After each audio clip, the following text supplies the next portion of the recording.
5월 8일 오늘 만나 성경 말씀은 창세기 37장 23절에서 24절까지 말씀입니다. 요셉이 형들에게로 오자 그들은 그의 옷, 곧 그가 입은 화려한 옷을 벗기고 그를 들어서 구덩이에 던졌다. 그 구덩이는 비어 있고 그 안에는 물이 없었다. 아멘. 오늘 만나로 만나주시는 하나님을 기대합니다. 오늘 우리가 읽은 본문에서는 요셉을 향한 형들의 폭력이 기록되어 있습니다. 23절과 24절의 상반절에서 이렇게 말합니다. 요셉이 형들에게로 오자 그들은 그의 옷, 곧 그가 입은 화려한 옷을 벗기고 그를 들어서 구덩이에 던졌다. 성경에서 옷은 단순한 생활용품이 아니라 그 사람의 상태, 관계, 정체성을 드러내는 상징으로 인식될 때가 많습니다. 그렇기에 이 장면에서 형들이 요셉의 옷을 벗겼다는 표현은 의미심장하죠. 요셉이 입고 있던 옷은 아버지의 사랑이 담긴 옷, 그리고 어쩌면 요셉 자신이 붙들고 있던 꿈의 상징과도 같은 옷이었습니다. 그 옷을 입을 때마다 요셉은 스스로 어떤 사람인지 기억할 수 있었겠죠.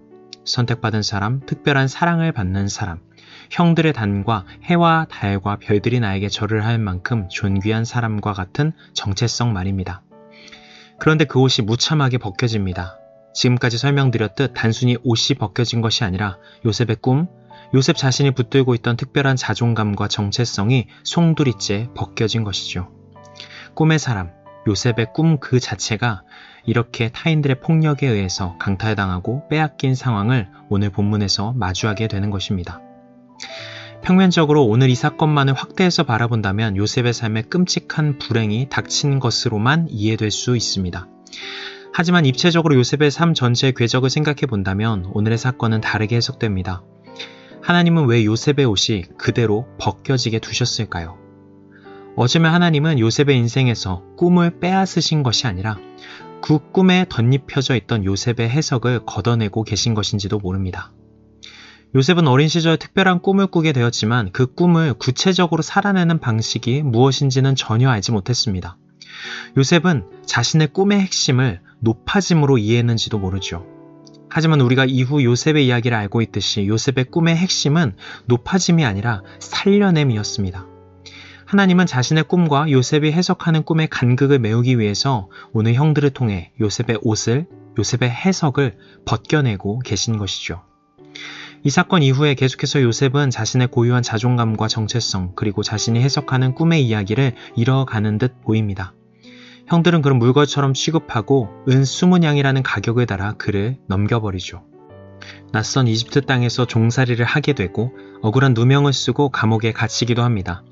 하지만 사실 이런 과정은 요셉이 스스로 해석하고 붙들고 있던 이야기가 사라져가는 것이고 역설적으로 하나님의 이야기가 비로소 바로 쓰이는 시간들이었습니다. 정리해보면 형들이 요셉의 옷을 벗겼지만 하나님은 새로운 시간을 통해 요셉에게 다른 옷을 준비하고 계셨죠. 단순히 높아짐을 상징하는 총리의 옷이 아니라 먼저 고난을 견디는 사람의 옷, 타인의 아픔을 알아보는 사람의 옷, 굶주린 생명을 불쌍히 여기고 살릴 수 있는 사람의 옷을 입히고 계셨던 것입니다. 우리도 신앙의 여정을 걸어가다 보면 다양한 방법으로 하나님에 대해서 우리 스스로의 해석과 기대를 덧붙이며 살아갑니다. 때로는 하나님 편에서 주어진 약속이나 응답 위에 나의 주관적인 해석과 소망을 덧대어 나의 꿈의 모양, 하나님의 일하심의 성격을 제안하기도 하죠. 그러다 내가 꿈꾸던 모습, 내가 바라는 하나님의 일하심이 드러나지 않을 때 모든 것이 무너지는 것처럼 느껴지는 시간을 마주하기도 합니다. 요셉의 옷이 벗겨지듯 우리 스스로가 생각하던 자신의 정체성이 무너지는 시간을 경험하게 되는 것이죠. 하지만 오늘 말씀은 그런 시간들이야말로 우리가 참된 복음을, 하나님의 일하심을 경험해가는 과정이라고 말합니다. 제가 예전에 인용했던 적이 있는 문장인데요. 미국의 대중신학자 라벨이 자신의 책에서 복음을 믿는다는 것을 이렇게 풀어서 설명했습니다. 복음은 우리가 해석하는 우리의 이야기를 내려놓고 하나님이 해석하는 우리의 이야기를 받아들이는 것이다. 우리의 신앙의 여정에서 만나는 우리의 옷이 벗겨지는 듯한 고통스러운 경험은 사실 우리가 붙들고 있던 우리의 이야기를 비로소 내려놓게 되는 시간, 그리고 하나님이 쓰시는 더 깊은 이야기로 들어가는 시간일지도 모릅니다. 나의 바람보다, 나의 꿈보다 크고 소중한 하나님을 비로소 제대로 경험하게 되는 시간인 것이죠. 사랑하는 성도 여러분, 혹시 지금 내가 입고 있던 옷이 벗겨진 것 같은 시간을 지나고 계십니까? 내가 이해하던 나의 모습, 내가 기대하던 하나님의 방식이 무너진 자리 앞에 서 있습니까? 그러나 그 자리는 끝이 아니라 하나님이 새 옷을 준비하시는 자리입니다. 우리가 붙들고 있던 작은 이야기를 내려놓을 때 하나님은 더 크고 깊은 이야기로 우리를 초대하십니다. 바라기는 오늘도 그 신실하신 하나님께 우리 자신을 맡겨드리며 하나님이 입히시는 삶을 비로소 살아가는 은혜가 성도님들 모두에게 임하기를 축복합니다. 기도하시겠습니다.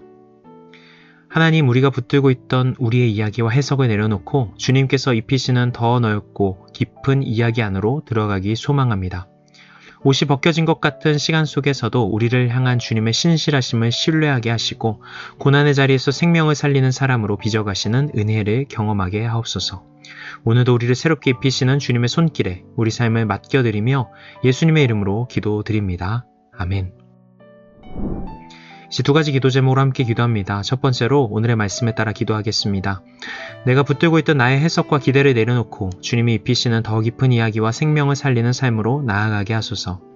두 번째, 교회를 위해서 기도하겠습니다. 우리 교회가 우리의 기대와 방식이 아니라 주님이 이루어가시는 더 깊은 이야기 위에 세워지게 하시고 예배 가운데 우리의 해석을 내려놓고 하나님이 새롭게 빚으시는 공동체로 나아가게 하옵소서. 이 제목으로 기도하신 후에 개인 기도로 나아가시겠습니다.